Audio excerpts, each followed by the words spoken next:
Every story you're about to hear starts the same way, with someone deciding that a piece of the past deserves a second look. In the story that follows, you'll meet two teams, Cabot Postal and Dr. Adriana Chira, Lanaya Bowdry and Dr. Kira Malika Daniels. Two undergraduates, two faculty mentors, four research projects that couldn't look more different on paper: Cuban peasant history, Liberian iron mining, Black women's religious life across Memphis and Atlanta, healing traditions spanning Haiti and the Congo. At Emory College of Arts and Sciences, we talk about the humanities as foundational, the roots underneath everything else we do here. That's not an abstraction. It's the difference between knowing what happened and understanding why it still matters. Many watching this, students, parents, faculty, prospective Emory families, may have questions about the worth of humanistic inquiry. This video is our answer, told through four people doing the work. I'm Diana Wren Rapp, and this is Meet the Researcher.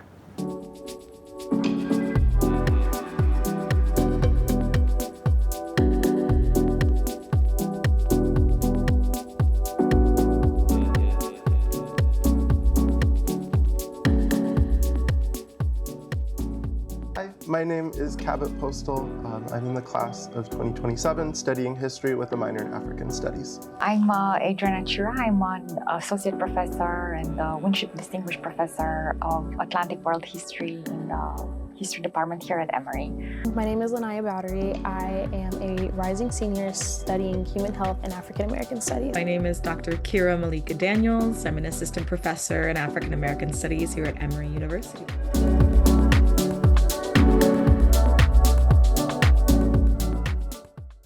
My project is a study of the Bomi Hills iron mining concession, which is in sort of northwestern Liberia on the west coast of Africa. And it runs from around 1944 to 1977, which is the lifespan of this iron mine. So I'm studying what the extraction, the mining of iron means for development, for the environment, for labor, and sort of for global politics and economy. My first book came out in 2022, and it is called Patchwork Freedoms, and it explored the history of emancipation in Cuba, and specifically on the eastern side of the island, which remained an area, a relatively underexplored area of Cuba, because it was a region that did not see the rise of the sugar plantation complex. Cuba was the largest sugar producer for the world markets, starting with the 1820s and until 1959, when the Cuban Revolution occurred. So my book tells the story of an emerging Black peasantry that remained underexplored in the historiography, and I was especially interested in them. Historians were especially concerned with histories of capitalism and of capital concentrations, and I wanted to tell a different kind of history, a history from the margins, and a history that it was also more difficult to tell by virtue of where it was situated in the archives. It had to be pieced together from very fragmentary sources. I am researching Black women's multiple religious allegiances, a term coined by Tracy Hucks, and I'm researching it comparatively between Memphis, Tennessee, and Atlanta, Georgia, and just kind of seeing how these religions coexist peacefully yet harmfully within these communities. My training is in African and African diaspora studies and religion. I'm particularly interested in the intersections of religion and the arts. I'm working currently to finish my first book, which is going to be titled Art of the Healing Gods, Sacred Arts and Illness and Imbalance in the Black Atlantic. It examines the different healing traditions that are used in Haiti and the Democratic Republic of Congo. So these are two sites that are connected by histories of the transatlantic slave trade, and more recently have also had other historical connections. But I was particularly interested, I'm of Haitian descent, and Lanaya and I have spoken before about how meaningful and impactful it can be to study something to which you have a personal connection. This is often the case, with work that we feel particularly motivated to do. But when I was in graduate school, I had an opportunity to travel to the Democratic Republic of Congo, and I was really amazed to see the similarities. I knew that we had Congo lineage, but seeing the food, hearing the language, seeing the dress, the mannerisms, I was really blown away. And I felt like, okay, I have to do something here to be able to connect the bridge that I didn't realize was as strong as it has been historically and still today. So the particular focus of my book is to examine how it is that healing traditions are engaging with not only a holistic approach to health and wellness, to treat what are identified typically by healers as spiritual illnesses, those that have spiritual causes or roots of origin, but also to examine the sacred arts that are used in these healing traditions. A lot of people have done fantastic work in medical anthropology on the medicinal plants that are used in healing. That plays a central role. And in addition, many of the healers, the priests, the priestesses whom I work with both in Haiti and Congo have explained the plants can't do the work if the ancestors and the spirits are not present. And so, what are these ritual rattles or these sacred bundles or these mystic pots or these divination mirrors that help bring in spirit to diagnose problems, to offer solutions, to provide diagnoses? And how do these objects help us tell stories alongside people? So, those are some of the research questions that guide my work for right now.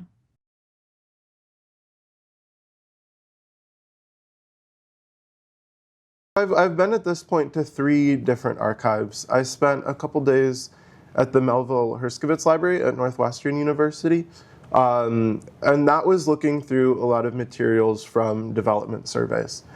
So Northwestern had sent in the 1960s a team of economists, scholars to Liberia to kind of collect economic data.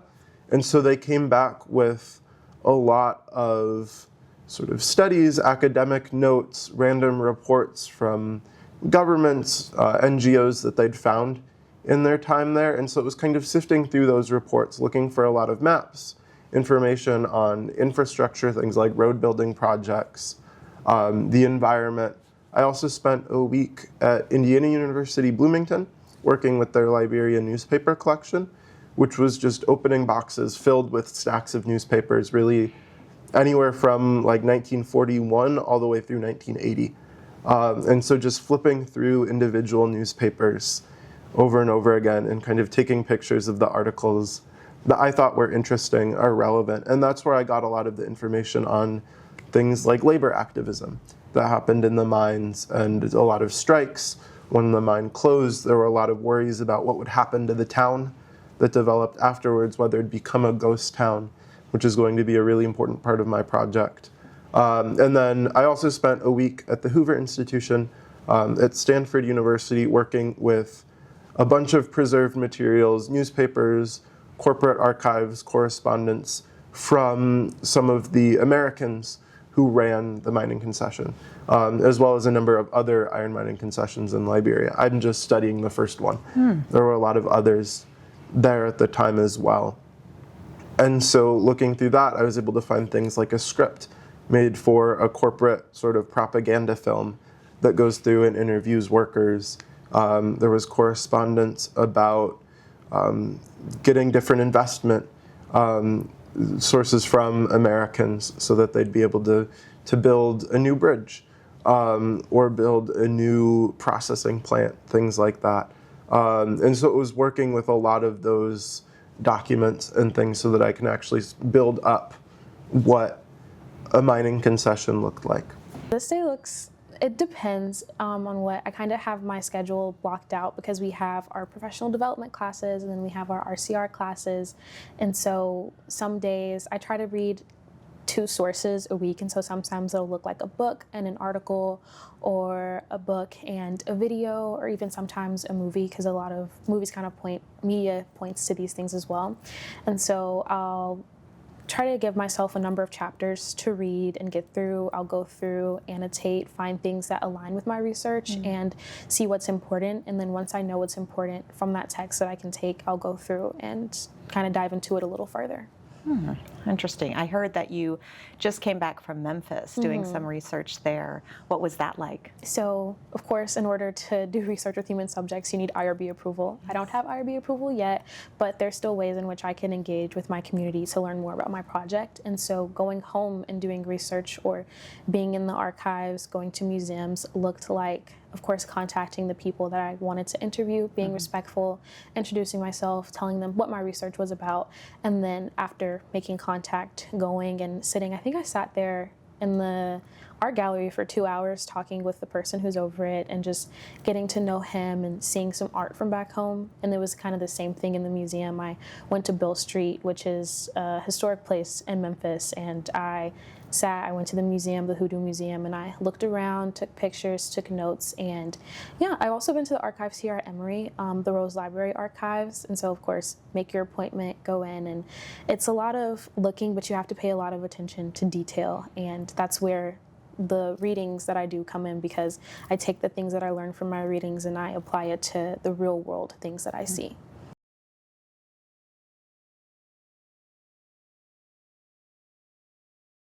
So first of all, you have to be a very curious person. You need, curiosity and an openness towards the unknown and towards uncertainty, and especially when it comes to working in a place like Cuba, right, which is a place of many social, political, and environmental challenges and material challenges. And so that curiosity is in many ways the fuel that helps you be resilient in the face of these challenges.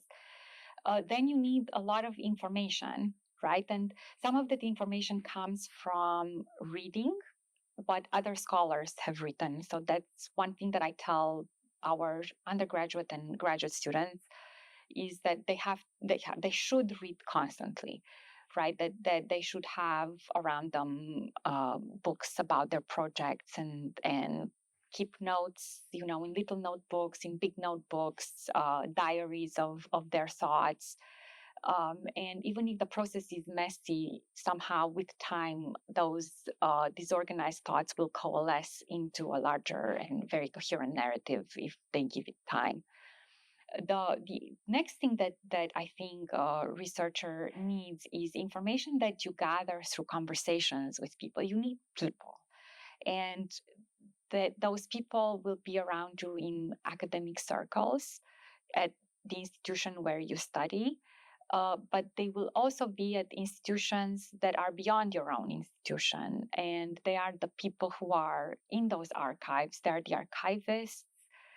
They might be the librarians at your own institution sometimes. They might be the people who put together the collections that you're working with. They might be historians who worked on a similar, an adjacent topic to your own.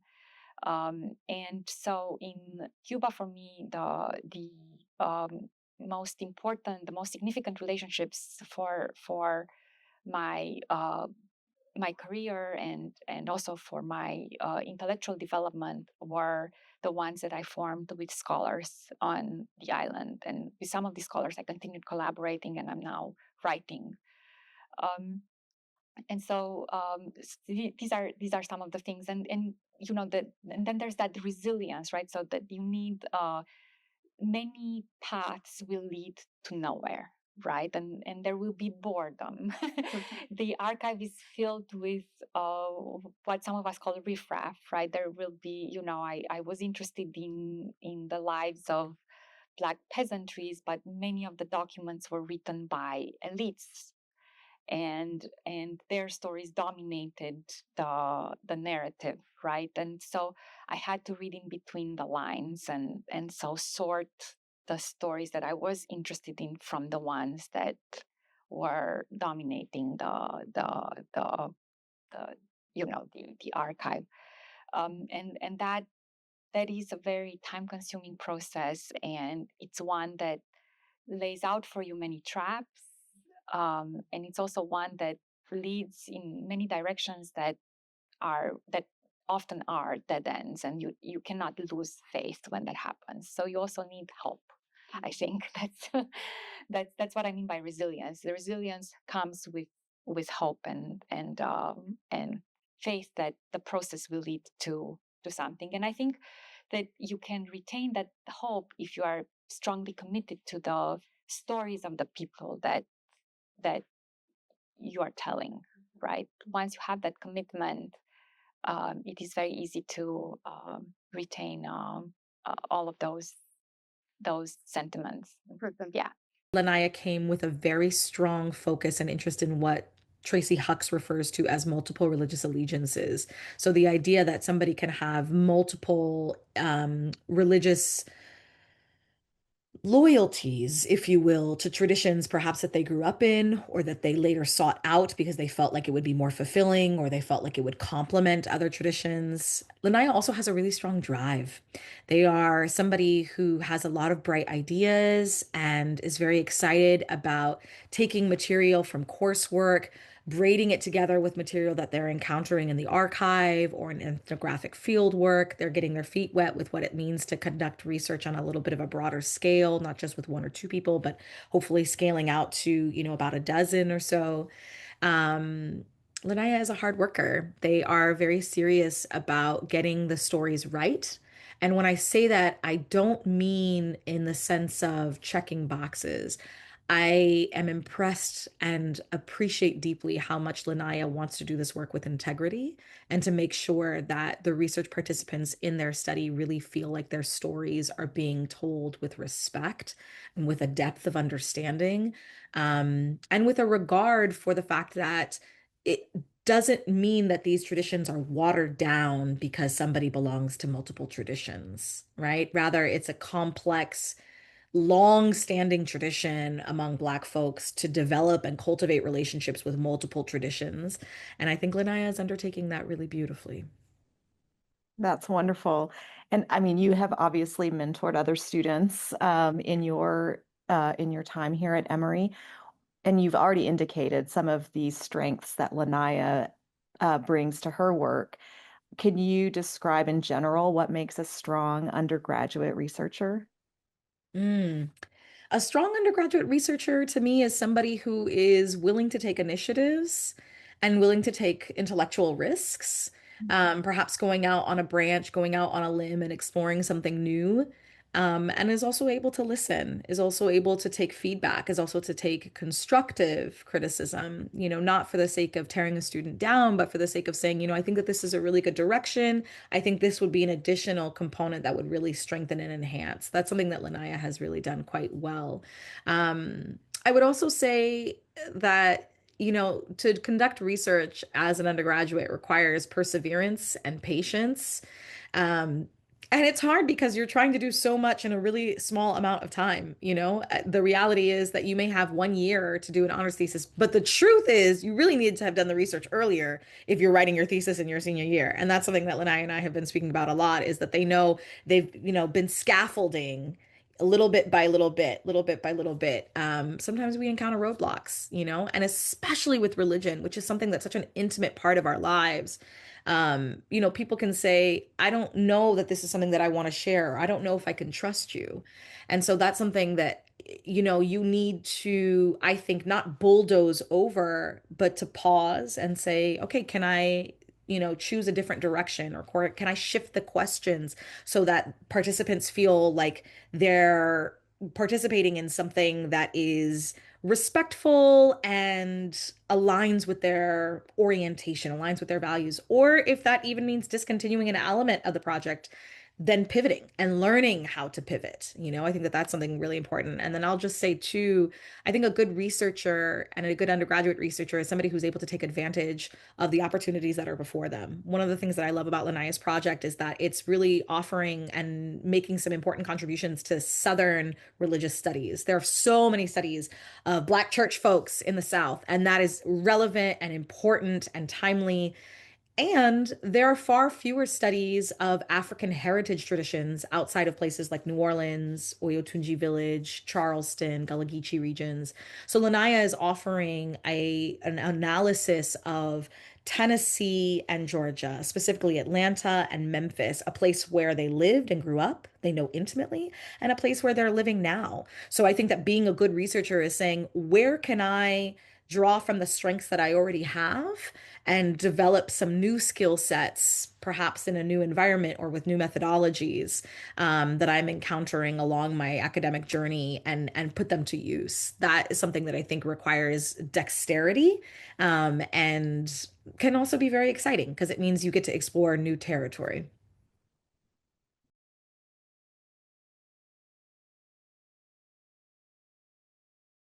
This work helps us to understand this topic differently because even going home, there's still, when I talk to people about my research, there's so much misunderstanding there, so much that people don't know.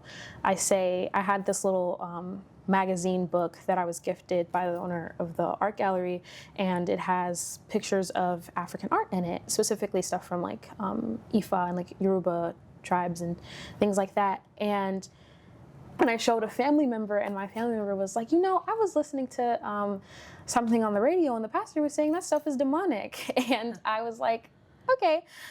So that's why I think this work is important, because it's kind of the term evil, the term bad, the term wrong has been ascribed to these religious practices wrongfully. And I think that there's a lot more understanding that could be had there. I think that there's a lot more that if people would take the time to understand and to read and to honestly have these conversations, I think that there'd be a lot more cohesiveness, and there'd be a lot more, so that people who do practice these religions, who do practice these traditions, don't have to hide, and they could be more open. It's honestly about the people on the other side of it when people make disparaging remarks. Mm-hmm. And why is it so important to preserve their religion? It's important to preserve their religion because if there's big narratives about what it is, and they know, and certain people know that that is what it is not, then it is important for it to be highlighted what these religions actually are, what these traditions actually do, and who they help. Because in the way, that's actually something like in my research, with what is Christianity not doing, and what are these religions doing for the people who choose to practice them and practice them together? Why is it that they want to practice both? And so there's something there that is empowering. There's something there that helps people to find themselves, and I think that's what's important to preserve, because I think that it's helpful. Mm-hmm. And is my understanding correct that it is what you're specifically looking at is sort of a religion that practices traditions of both like Christian traditions and religious traditions coming from both Haiti, maybe from Africa, Western Africa? It's not a specific religion that encompasses all of these things, but more so blending the practices. So someone would be Christian, but they'd also practice Ifa, for example, but they'd also practice Vodou, although I'm not looking at Vodou specifically. I'm looking at practices that contain Orisha worship, conjure, and Christianity, or people who practice those three or one or more. Would you say that you're looking at religious practices that combine sort of traditions from Christianity and also from African religious traditions? Yeah, so for some people it is a combination, and they I wouldn't say pick and choose, but they find a way to blend. But for other people it is I practice this, and I practice this, and I practice this.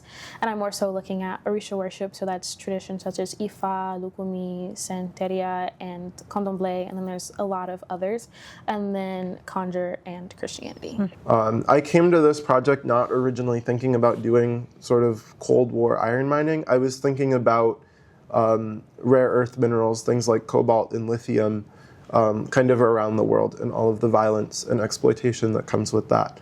And that's where the project started. It eventually found its home in a different sort of area.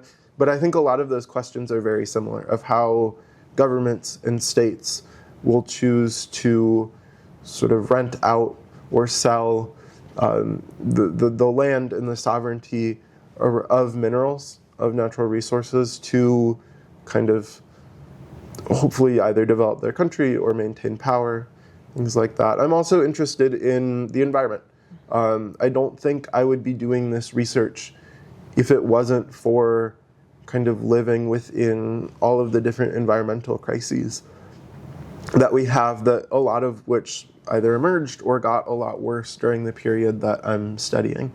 And so I think looking at how mining and natural resource extraction during the 20th century was used as kind of a means of economic betterment has a lot to say about our own world now, where economic growth is sort of premised, whether it's through fossil fuels or through data centers, on sort of the exploitation of the land and the water and the air.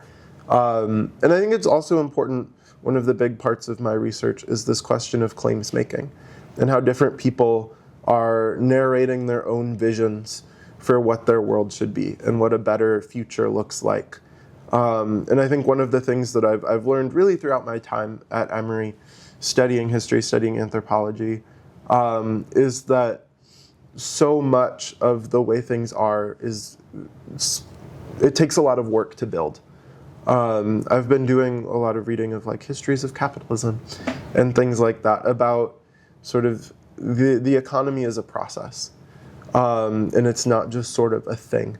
And so thinking about how that process takes place, how the world we live in and the distribution of wealth and power is created over time, I think is really important to then understanding how we can engage in that process and kind of create our own visions for the future and hopefully construct one that's more sustainable and viable and just going forward.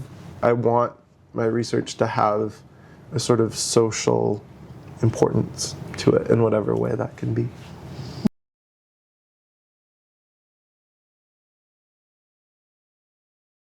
Interdisciplinary work is really at the heart of African American studies as a field, sometimes referred to as Africana studies, Black studies, and Lanaya knows this intimately because they're part of two interdisciplinary majors. Is it human health, Lanaya? Mm-hmm. Human health. What does that mean? People might ask, right? Well, it's supposed to be a more humanistic approach to studying health, wellness, and physical well-being, as well as mental and social well-being, right? The African American study side also is a tradition that is birthed out of studies of history and literature, as well as sociology and religion and psychology, um, the arts, not only in terms of music, but in terms of art history. And so I really feel like interdisciplinary work is really a system of understanding the world that is quite natural. The truth of the matter is, we don't live in a world that is anthropology. We don't live in a world that is psychology or that is art history, right? We live in a world that is complex and that falls into different categories. So these are all just lenses to help us understand the world around us. And if that's the case, then more lenses can, I think, offer greater insight. So the components of the humanities really are going to allow us to understand things like, why does art move people? Like the thought is, oh, we're gonna, make these very rich undergraduates by sending them all off to business school. And that's fine and that's valuable and that's meaningful. But when they get rich, what are they gonna do? They're gonna go on vacation and they're gonna go to museums. Why do we do that? Right? It's something that attracts us, and maybe we have the language to understand why, maybe we don't. But there is something about music, there is something about visual arts, there's something about film that keeps us coming back because they really center on major life questions about what it means to be human. The social sciences components are really important because they allow us to understand not just the individual, but society on a broader scale, right? So when Lanaya is conducting research ethnographically and interacting with people, they're not just considering this person's story discreetly and this person's story discreetly in little separate boxes. Rather, they're trying to make generalizations about society as a whole and say, well, when we look at all of this data together, what are the ways that we can create patterns of understanding to determine why it is that African descendants are still gravitating towards these African heritage traditions? Oh, it's because they find it empowering. oh, it's because they're finding, especially as Black women or non-gender binary folks, that there is room for a divine feminine in their lives, perhaps not in the monotheistic traditions that they grew up in, but perhaps in these African heritage traditions that they come from and that they have been taught to reject because of violent colonial histories. So I really think that projects that unite the humanities, the social sciences, and even the sciences can be deeply valuable because they require us to say, what is the best way I can understand this? Through multiple lenses, right? Through multiple approaches and through multiple vantage points. How do you see research in the humanities contributing to that narrative, to that process? Yeah, I think that's something that I've really learned as I've come to Emory. Is I didn't think that I would be a humanities student originally. It happened where I spent a day in chemistry and I didn't like it, so I left. And then I found myself taking history classes. I think one part is kind of, as I was saying before, recognizing that the world is really human-centered, and that it's built and created and sustained by people who engage with all of these systems that are also built by people. And recognizing the human role in that, I think, helps us get a better sense of where we are. But I think it can also be empowering of recognizing the role that people have played at different points in time, especially doing historical research. Particularly in the time period I'm studying, was a moment where a lot of people around the world in the United States, with the civil rights movement, labor activists in Liberia, sort of throughout Africa, the global South, were trying to create a different world, and a more equal, more just, more sustainable world. And I think looking at those moments where that was happening can give us a kind of vision of how to move forward. I think another thing about the humanities and doing research in the humanities that's really valuable is this recognition of slowness. And humanities research, at least my own, takes a lot of time. And it takes a lot of legwork, which is true of all research. But I think being in a world, in an academic environment and a sort of social environment where everything's kind of built to be optimized and streamlined, I think it's important to study the humanities because it shouldn't be that way. And it's taken me a lot of time and a lot of wrong turns to get my project to the place where it is now, and I think I'll probably change direction again in the next year.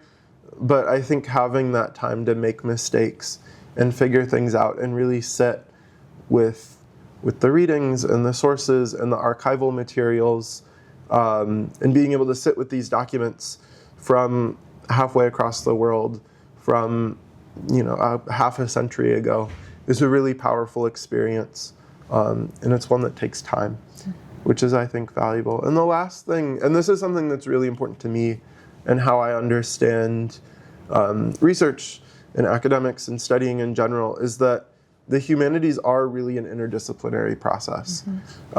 My project is located and based in the history department, but it wouldn't have been possible if I hadn't interacted with anthropologists and environmental scientists and people studying development in our development studies program, in our African studies program. They're really what has made this project valuable and interesting, and I hope helpful. When it's finished, is that it's not restricted or isolated to one particular track or one particular department. It's very broad, it's very capacious, and hopefully incorporates a lot of different insights from a lot of different people and places that make it meaningful. I think that the humanities is important because even, let's say, for example, I took a class last semester called Psychology of the Black Church with Dr. Asher at Emory, and that class was so interesting. It opened my eyes to a lot in that Black Americans are the most religious group in the United States.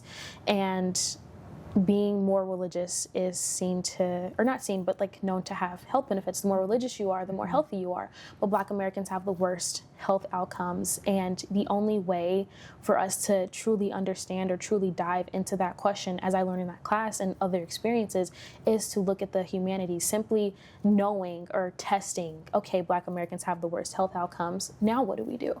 How do we figure that out? And I think that the humanities is the way that we answer that question, going to the human, going to the root of, whether it be, ethnographic research, whether it be reading books, reading texts, and understanding the history, but also understanding the future. I think that a lot of people think that humanities is just, what's happening now, what happened before, but a lot of it is about, we know so many things already, but there's a missing puzzle piece, and sometimes humanities is that puzzle piece. That's a wonderful way to describe that you capture some nuance that cannot be captured by more traditional scientific research. What do you hope your students gain from doing this type of research? I think they experience different facets of their intellectual personas, right? Many of our students are double majors, and I really like that about Emory. And they usually major into a field that is more scientific or social scientific, and a field that's humanistic, right? So they are extremely versatile in their thinking when they complete their degrees. And I think that by the time they finish their degrees and they finish a research project through a research program or through a thesis, right, they are far more mature, they are far more independent, they can take control over a question, right? And they're ready to ask, they're not afraid to ask questions and to go out and research them, right? I think that's valuable, like skill to have, right? And to not be afraid to say that perhaps we don't have an answer, but we have probing questions, and that perhaps there isn't an answer, right? Yeah. Research often leads to more questions. Exactly.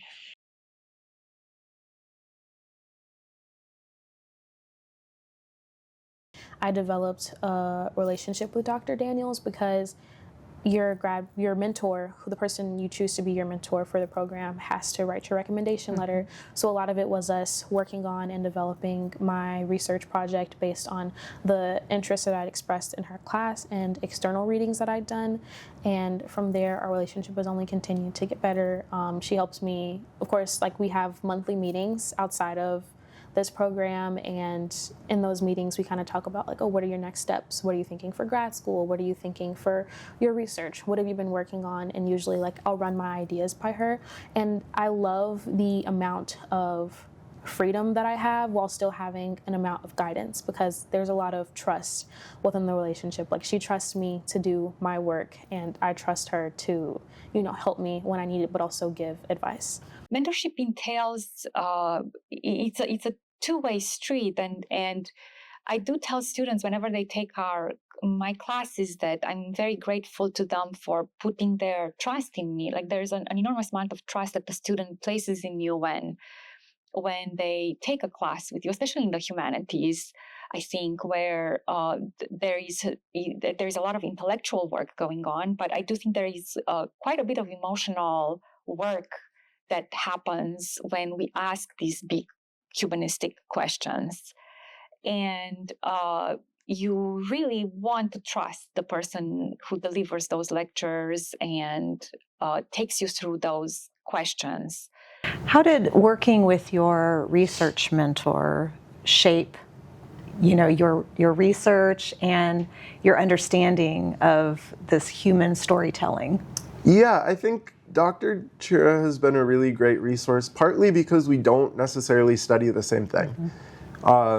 She studies the Atlantic world kind of pre-1900, specifically Cuba, and that's not what I do. We're different geographies and chronologies. But I think it's helpful to have someone with a very different perspective, because I can bring my project to her and she'll have ideas or feedback or critiques or suggestions that are very different than what I thought I might be interested in. The last part of my research is a study of economic history and of enclaves and capitalism and what happens in concessions that are supposed to be sort of isolated from the rest of the country they're located in, while sending resources and profits abroad. And I don't think that part of the project would exist if it wasn't for talking to someone with a very different outlook and focus than myself. I think it also helps. The Dr. Chira is a social historian that focuses on sort of bottom-up history in people's lives, but also is someone who's trained in both history and anthropology. And so I think she brings a really wonderful focus on interdisciplinarity and on telling the stories of people who wouldn't otherwise be mentioned in histories to the table. That's really enriched how I think about my project and about history and research in general. Mentorship is one of the most formative experiences of my career, not only as a recipient of mentorship, but as somebody who has offered peer mentorship and mentorship of those who are a few steps in a different direction or underneath me on their journey. And I would say that because really, you don't recognize the ways that somebody who is earlier on in their intellectual journey can still spark ideas for you, can require you to explain things more clearly that to you are obvious because you've been reading and teaching this material for 10 years, for 15 years, for 20 years, for 40 years. And questions that they ask can upend that. And you say, oh, I need to back up. I realize that we didn't cover this, that I assumed everybody knew, right? Or on the other hand, wow, that's a really different perspective that I hadn't considered before. And I need to incorporate that the next time I teach about this topic, right? And getting a chance to hone and refine students' writing can be tedious. It's true, but somebody did it for us, right? And there is so much gratification that you experience seeing Lanaya's growth from a sophomore to a junior, now to a rising senior. I see their growth. And it's beautiful to behold. And I look forward to being able to continue engaging with Lanaya's writing, not only as they are moving beyond into graduate work, but when they are publishing their work and when I get to assign their work in my classes. That idea is so tremendously enticing because you have an opportunity to shape the field. I think that's the other thing that sometimes we can forget. It's important to create these individual relationships, and they're so meaningful. They're so precious, especially with students who are as aware that you are a whole person, and that's something very unique that Lanaya has, which I love about them. But beyond that, there is such a clear direct line to being able to shape the field and to shape the academy when you mentor students. And so, if we want to see more people using terms and concepts that are respectful and that are aligned with the approaches that we have, training them as undergraduates and then those who are graduate students is really an important contribution to their development, but also to the field that they will be impacting themselves one day. And so I see it as, something that allows us to do both microscopic work and macroscopic work, right? That microscope and that telescope perspective. But also because relationships are meaningful, right? Like when it comes down to it, like the relationships that you have with students when you form a good tie, a good bond, a good rapport are really invaluable. And I think that it is supposed to be what the academy is about, right? Which is not just the production of knowledge, but the co-creation of knowledge and the collaboration to create different systems of understanding. That I think is something that is invaluable that comes from mentorship. Many of my most important questions, research questions, emerged out of teaching. I usually explore the research topics that I'm going to write about in an article or in a chapter by teaching a class on them, right? So I sort of develop courses around them, and in that way, I think about them by talking through them in my classes with students. And I think that mentorship is a sort of a continuation of that process, right? Of intertwining the research and the teaching. And I think for faculty, so like you have another interlocutor with whom to think through your ideas, which is always a very valuable thing. You also have an interlocutor who is going to ask questions differently, right? And you always want questions to be asked from an angle you don't expect. I find that to be very important as well.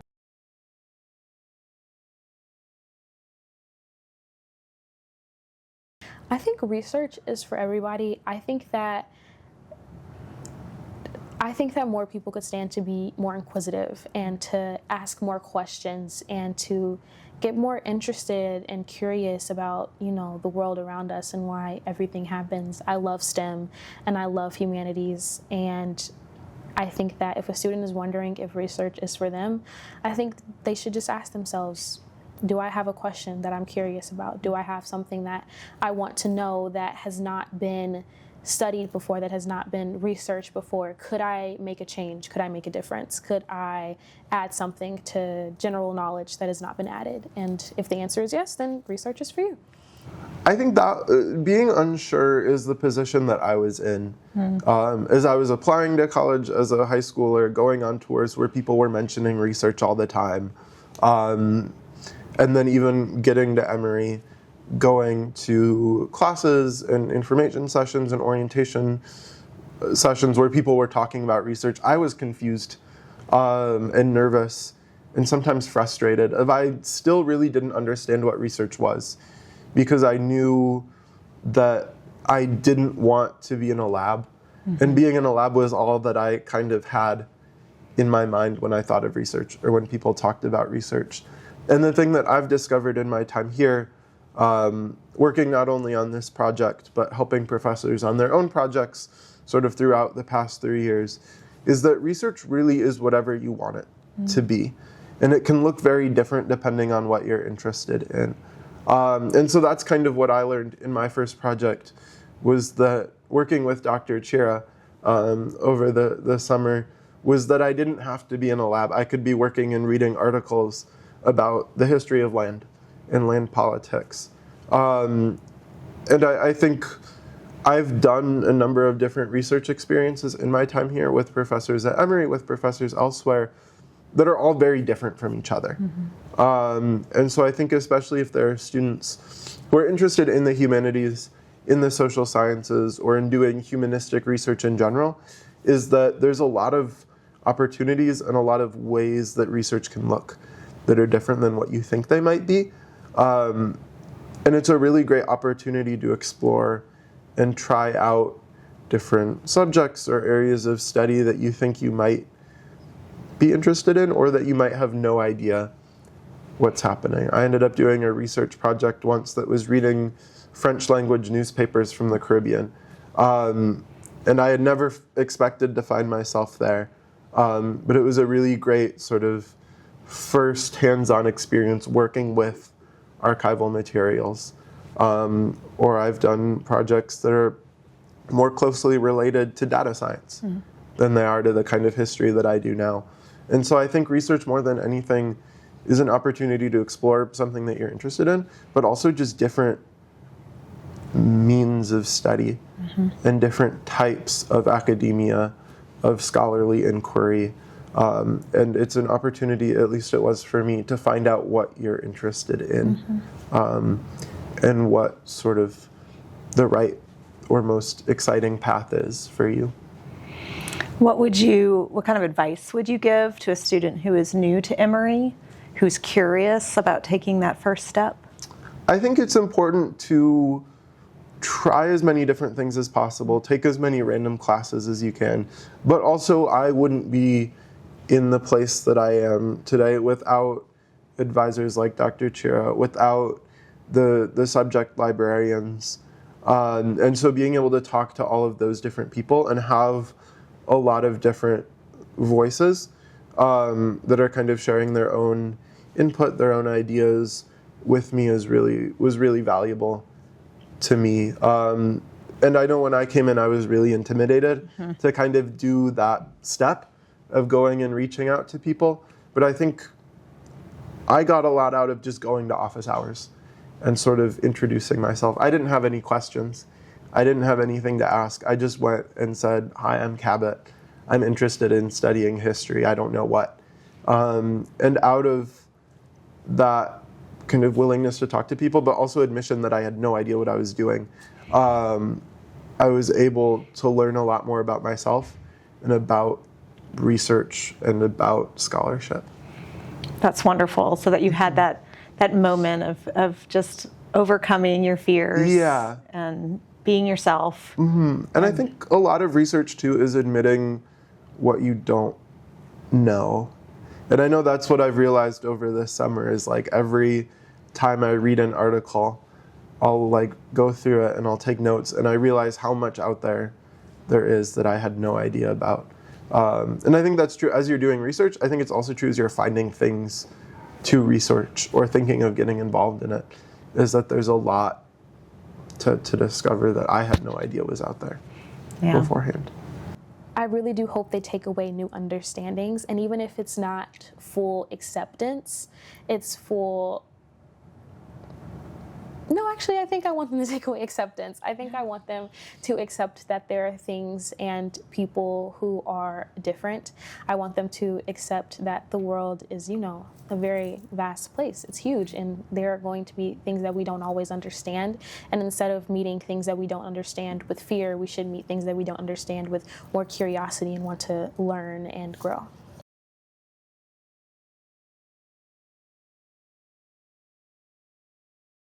I research because I'm interested in the human stories in the past and seeing how individual people are able to navigate the world that they live in and try and create a better future for themselves and those around them, even when the circumstances they're in are ones of marginalization and of peripheralization and disempowerment, how people are able to survive and navigate those moments. I research Black women's religiosity because I want voices that have been misunderstood to be heard and highlighted.